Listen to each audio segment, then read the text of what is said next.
So, magandang araw sa lahat ng mga kaludi dyan.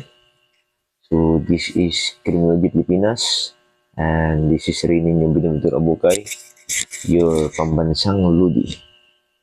So, ngayon na araw, i-discuss ko naman yung final division. So, for the information of everybody, itong final division is ikalimang classification formula na ginagamit sa fingerprint, di ba? Itong fingerprint is under the personal identification sa forensic science. So, sa final division, di ba? Tapos na tayo sa primary, secondary, subsecondary, and major. Sa final division naman, ang governing finger o ang focus natin na finger is itong little fingers, di ba? Sa right and sa left, di ba? Nasa number 5 and number 10 na numbering sa fingerprint classification card. So, hindi ko na ipakita dito yung thumb, pero ito yung thumb na pinakauna, di ba? So, nandyan din yung index fingers natin, yung middle fingers at ring fingers at little fingers. So, again, final division, ang focus niya is itong little fingers. So, ang governing pattern naman, yung fingerprint pattern na hinahanap natin is ang loop. So, rule, paano makuha yung final division? Pinakauna na rule or yung first rule is the final classification is simply the reach count of the right little finger. Yan yung pinakauna, di ba? So, it is simply the reach count, di ba, sa right little fingers. Siguro alam naman siguro natin yung reach counting, di ba? Kina-count yung ridges na nandyan sa imaginary line from the delta to the loop na hindi kasali yung delta at core. Core pala. Hindi nakasali yung delta at core. So, sa ridge counting, ika-count natin yung mga ridges na nabanggaan o nabangga ng imaginary line from delta to core nang hindi kasali sa pag-counting itong core and delta.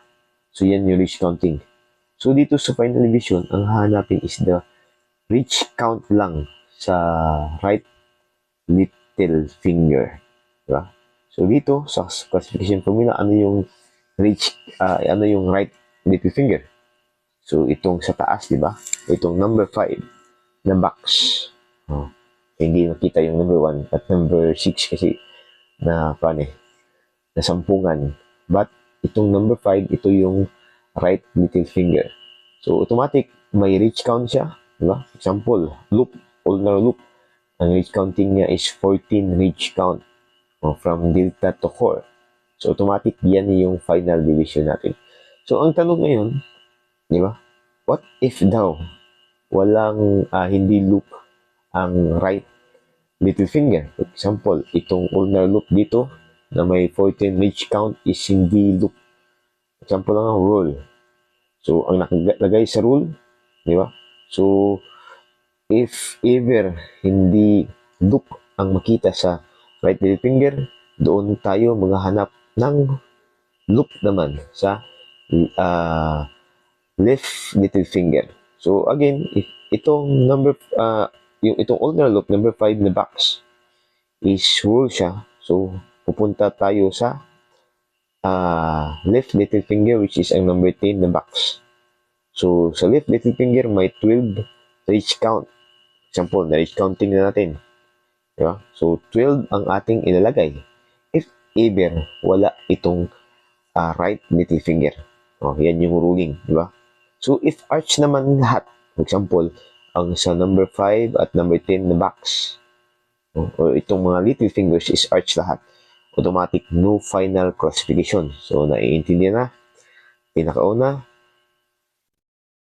simply the reach count of the right little finger. So, if walang right little finger kasi walang loop, di ba? So, hindi ma-reach count kasi wall siya or arch, automatic pupunta tayo sa left little finger which is itong ikasampung box.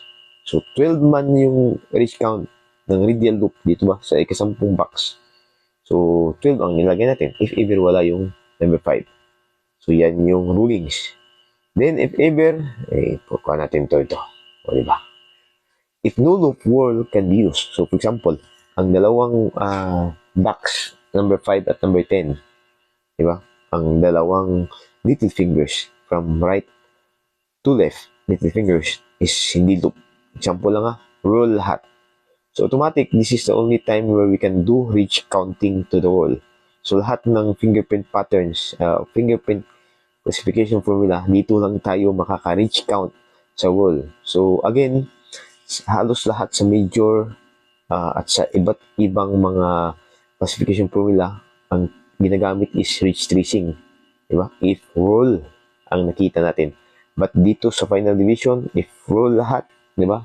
Ang little finger at right, ang left little finger at right little finger, so automatic ang kukunin natin is itong sa roll. So, i-reach count natin ang roll.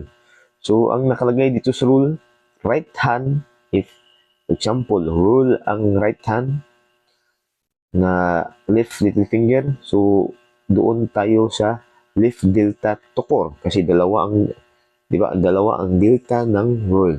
So, automatic, doon tayo from left delta to core. Yan yung i-reach count natin. So, pag na-reach count na, automatic, kung ilan yung reach count ng rule na nakita sa right hand, automatic siya yung ilalagay natin as final division.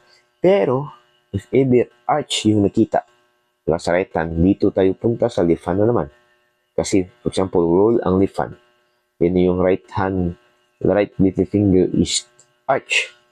So, hindi naman arch siya. Kasi hindi siya loop din. Hindi rin siya arch. So, automatic sa left hand.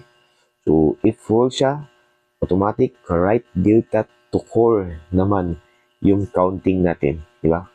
Yan yung sa if loop, yung if roll yung labas.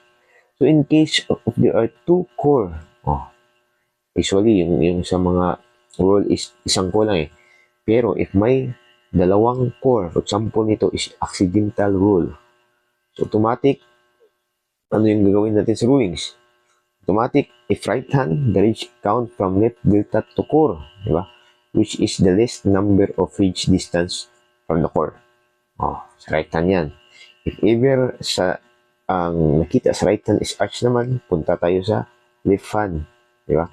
So, if double loop, then yung sa left hand, which is ang double loop is full eh. So, the ridge count from the right delta to core, which is the least number of the ridge distance from the core. So, meaning least number, yung pinaka-nearest to the core, yung natin. Di ba? So, ito yung sa double loop, if double loop yung lalabas. If ever naman, accidental pa yun, hindi double loop. So, if ever double loop naman, di ba? So, itong kanina, accidental. Ito is double loop. So, the delta and the core of an upright loop will be used, not the inverted loop. So, if we try to understand ano yung upright, ito yung paganyan eh. Pa-is yan siya. So, kung saan yung pa-upright na loop, parang it tends to go upward. Yan yung upright eh, na loop. So, ito yung kukunin natin na delta to the core. Then, i-reach count naman natin to. Hindi yung inverted loop. So, if the loop is horizontal, kung horizontal, ganyan naman, core is used. Di ba?